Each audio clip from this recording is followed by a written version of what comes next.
Indira suspense காப் thriller திரைப்படத்தை எங்கேயும் எப்போதும் கண்டு மகிழ சன் நெக்ஸ்ட் ஆப் டவுன்லோட் செய்யுங்கள். அவர் என்கிட்ட மட்டும் மன்னிப்பு கேட்கல, ஆனந்தியை தேடி ஹாஸ்டலுக்கே போய் மன்னிப்பு கேட்டிருக்காரு. அந்த மகேஷை ஏத்தி விட்டு இங்க கூட்டிட்டு வந்து பிரச்சனை பண்ணவளே அவதான். அவகிட்ட எதுக்கு மன்னிப்பு கேட்கணும்? அது என்ன நாடகமோ யாருக்கு தெரியும்? வேற எதுக்கு? இதோ இவனை நம்ப வைக்கதான். இவனும் அத நம்பி வக்காலத்து வாங்கிட்டு இருக்கான். மா, ஆனந்தி மேல எந்த தப்பும் இல்ல. அவ இந்த பிரச்சனையை மறைக்கிறதுக்கு தான் போராடினான்னு அவளும் 1000 தடவை சொல்லிட்டா. நானும் பல தடவை சொல்லிட்டேன். மகேஷ் சார் அவர் பண்ணதை தப்புன்னு உணர்ந்து பெரிய மனுஷன் மாதிரி நடந்துகிட்டாரு. அதையும் நான் சொல்லிட்டேன். மிரண்டவன் கண்ணுக்கு இருண்டதெல்லாம் பேய்ங்கிற மாதிரி எல்லாரையும் சந்தேகப்பட்டுட்டு இப்ப நீ தான் தேவையில்லாம பிரச்சனை பண்ணிட்டு இருக்க. நீ நம்பாததுக்கு நான் ஒன்னும் பண்ண முடியாதுமா. எனக்கு டைம் ஆச்சு, நான் கிளம்புறேன். ஆமாண்டா, அவன் ரொம்ப நல்லவனாவே இருக்கட்டும்.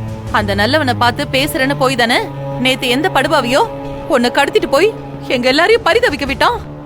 இன்னைக்கு அதே மாதிரி ஏதாவது நடந்துச்சுன்னா நாங்க என்ன பண்றது? அதனால நீ எங்கேயும் போக வேணாம், ஒழுங்கா வீட்லயே இரு. மா, இப்ப நான் கம்பெனிக்கு போறேங்கிறது வேலைக்காக மட்டும் இல்ல. மகேஷ் சார் இவ்வளவு சொன்னதுக்கு அப்புறமும் நான் பழையபடி வேலைக்கு போகாம இருந்தேன்னா அவருக்கு மறுபடியும் கோபம் வர்றதுக்கு சான்ஸ் இருக்கு. மறுபடியும் அவர் என்ன தப்பா புரிஞ்சுக்கிட்டு நிச்சயதார்த்தத்துக்கு அன்னைக்கு வந்து பிரச்சனை பண்ண மாட்டாரா? நிஜமாவே இந்த நிச்சயதார்த்தத்துல எந்த பிரச்சனையும் புதுசா வரக்கூடாதுன்னு நீ நினைச்சனா நீ என்ன போக விடு. மாப்பிள, அவன் நினைக்கும் போதெல்லாம் வந்து பிரச்சனை பண்ணுவான். நாங்க அதை பார்த்துக்கிட்டு சும்மா இருப்போம்னு நினைச்சீங்களா?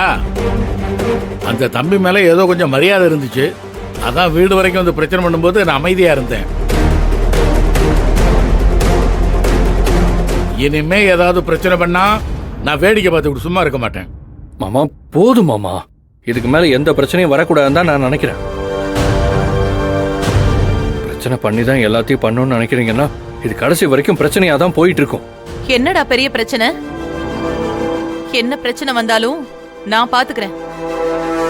அத்தை, ஆனந்தியும் மாமாவும் மகேஷர் கிட்ட எதையும் சொல்லி பிரச்சனை உண்டு பண்ணல. அது எனக்கும் தெரியும். யாரோட பேச்ச கேட்டுட்டுதான் மகேஷர் இங்க வந்து பிரச்சனை பண்ணிருக்காருன்னு எனக்கு சந்தேகமா இருக்கு. மாமா சொன்ன மாதிரி நாளைக்கு வேற யாராவது இல்லாத பொல்லாத விஷயத்த சொல்லி நிச்சயத்த அன்னைக்கு அவர் பிரச்சனை பண்ணவும் வாய்ப்பு இருக்கு. எல்லா நேரமும் நம்ம பிரச்சனைய மட்டுமே சமாளிச்சுட்டு இருக்க முடியாது. நமக்கு நிச்சயதார்த்த வேலையும் முக்கியம். அதனால முன்னாடியே பேசி சரி பண்ணிக்கிறது தான் கரெக்ட்னு எனக்கு தோணுது. மாமா வேலைக்கு போட்டும். மாமா நீ போ.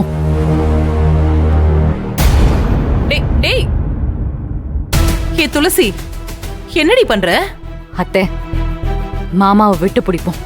மகேஷ் இல்ல, அந்த கடவுளே வந்தாலும் இந்த நிச்சயதார்த்தத்தை நிறுத்த முடியாது.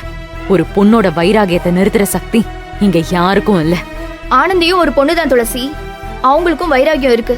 அவங்க நினைச்சா எல்லாத்தையும் சாதிக்க முடியும். அவங்களை தடுக்க எந்த சக்தியும் இல்ல. அதையும் மனசுல வச்சுக்கோ. இவ என்ன இப்படி பேசிட்டு போறா? அவளை விடுங்கத்த, அதெல்லாம் ஒன்னும் பெரிய விஷயமே இல்ல. இங்க பாரு துளசி, எனக்கு என்னவோ நடக்கிறதெல்லாம் தப்பா இருக்கு. இவன் கம்பெனிக்கு போகாம இருக்கிற வரைக்கும் தான் நம்மளோட கண்ட்ரோல்ல இருப்பான். அங்க போய் வேற ஏதாவது பிளான் பண்ணா நாம என்ன பண்றது? என்ன வேணாலும் பிளான் பண்ணட்டும். அந்த பிளானை எப்படி முறியடிக்கிறதுன்னு எனக்கு தெரியும்.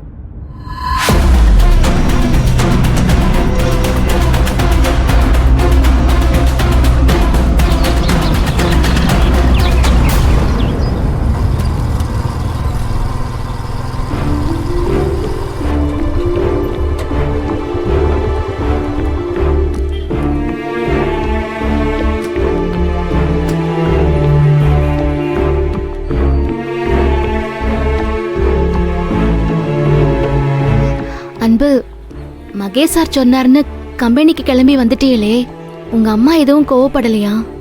இதனால துளசிக்கும் உங்களுக்கும் நடக்க போற நிச்சயத்துல பிரச்சனை வந்துட போது அன்பு. அதெல்லாம் ஒரு பிரச்சனையும் வராது. பிரச்சனை எதுவும் வந்துடக்கூடாதுன்னு தான் மகேஷ் சாரை பார்த்து பேசி புரிய வைக்க வந்திருக்கேன்னு அம்மாட்ட சொல்லி புரிய வச்சிருக்கேன். அன்பு, மகேஷ் சார் அடிச்சதுல உங்களுக்கு ஒன்னும் ஆகலல்ல? முதல்ல நீ அந்த விஷயத்த உன் மனசுல இருந்து தூக்கி போட ஆனந்தி. அதையே யோசிச்சுட்டு இருக்காத. எனக்கு ஒன்றும் இல்லை. ஒரு வகையில மகேஷ் சாருக்கு தெரிஞ்சதும் நல்லதுதான். இது எப்படி நம்ம அவருக்கு தெரியாம மறைக்க போறோம்னு பயந்துகிட்டு இருந்தோம். ஆனா இப்போ அந்த பயத்துக்கு ஒரு தீர்வு கிடைச்சிருச்சுல்ல. இனிமே எதை பத்தியும் பயப்படாம, யாரை பத்தியும் கவலைப்படாம அந்த ரகுவை தேடுறதையோ இல்ல மத்த விஷயத்தையோ நம்ம தைரியமா பண்ணலாம். மகேஷ் சார் நமக்கு உதவி பண்ண தயாரா இருக்காரு. நீ எதையும் நினைச்சு பயந்துட்டு இருக்காம எப்பவும் போல இரு. புரியுதா? இனி இங்க இருக்கிற யாரும் உன்னை பத்தி தப்பா பேச மாட்டாங்க. அதை நான் பாத்துக்கிறேன். புரியுதா? இனிமே எந்த வகையிலையும் நான் உன்னை டிஸ்டர்ப் பண்ண மாட்டேன். உன் வாழ்க்கையிலையும் தலையிட மாட்டேன். அப்புறம் முக்கியமான விஷயம், இதெல்லாம் நான் இந்த மாதிரி சொல்லிட்டு இருக்கிறதுனால நான் மொத்தமா உன்னை விட்டு விலகிடுவேன்னு அர்த்தம் இல்லை. டெய்லி உன்னை ஹாஸ்டல்ல இருந்து பிக்கப் பண்றதும் ட்ராப் பண்றதும் என்னோட பொறுப்பு. அதை நான் தான் செய்வேன். அதை நீ வேண்டான்னு சொல்லக்கூடாது. அன்பனே, ஆனந்தி, என்னாச்சு சௌந்தர்யா? உள்ள ஜெயந்தி அக்காவுக்கும் முத்தனுக்கு பெரிய பிரச்சனை. உள்ள சண்டை போட்டுட்டு இருக்காங்க. சீக்கிரம் வானே. ஐயோ, அன்பே, கையெழுத்து போடு. வந்துடுறேன். 7 வருஷமா உனக்காக நான் காத்துட்டு இருக்கேன். இது ஒண்ணும் சின்ன பசங்க காதல் இல்ல ஜெயந்தி. ஏதோ பார்த்தோம், பிடிச்சது, பழகணும், பிரிஞ்சோன்றதுக்கு. இத்தனை வருஷமா உன் கூட வாழணும்னு தான் நான் பொறுமையா இருந்தேன். இத்தனை வருஷத்துல என்னைக்காவது ஒரு நாளாவது உன்கிட்ட வரம்பு மீறி பேசியிருப்பனா இல்ல நடந்திருப்பனா? எங்க வீட்டுல மட்டும் பிரஷர் இல்லைன்னு நினைச்சியா? என் வீட்லயும் தான் கல்யாணம் பண்ணு எங்க அம்மா என் உயிரை வாங்கிட்டே இருக்கு. ஆனா உன் கூட வாழணும்னு தானே எல்லாத்தையும் தாக்கிட்டு நிக்கிறேன். இங்க பாரு முத்து, நானும் உன்னை 1000 திட்டினாலும் உன் மேல கோவப்பட்டாலும் கல்யாணம்னு ஒண்ணு பண்ணிக்கிட்டா உன்னை தானே பண்ணிக்கணும்னு நான் பொறுமையா தானே இருந்தேன். அப்ப இந்த நினைப்பு இப்ப எங்க போச்சு? திடீர்னு எங்க இருந்து முளைச்சா உன் மாமன்? ஏன் முத்து, என்ன பேசுற நீ? ஜெயந்தியோட அப்பா போனதுக்கு அப்புறம் ஜெயந்தியோட மாமா தானே எல்லாத்தையும் இருந்து பாத்துக்கிட்டாரு. ஒரு உரிமையில கேட்கதான் செய்வாங்க. அக்கா, நீ புரியாம பேசாதக்கா. மாமன்னா என்ன நினைச்சிட்டு இருக்க? 7 கழுத வயசாகுது அந்த ஆளுக்கு.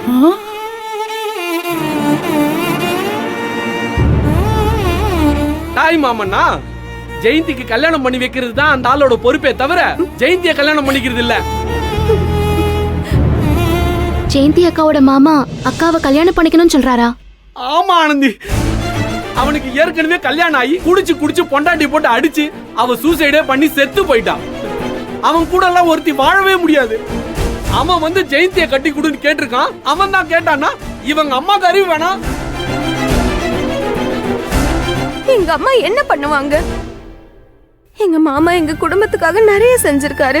தம்பிக்காக பேசுறதா இல்ல பொண்ணுக்காக பேசுறதான்னு தெரியாம அவங்க தவிச்சிட்டு இருக்காங்க.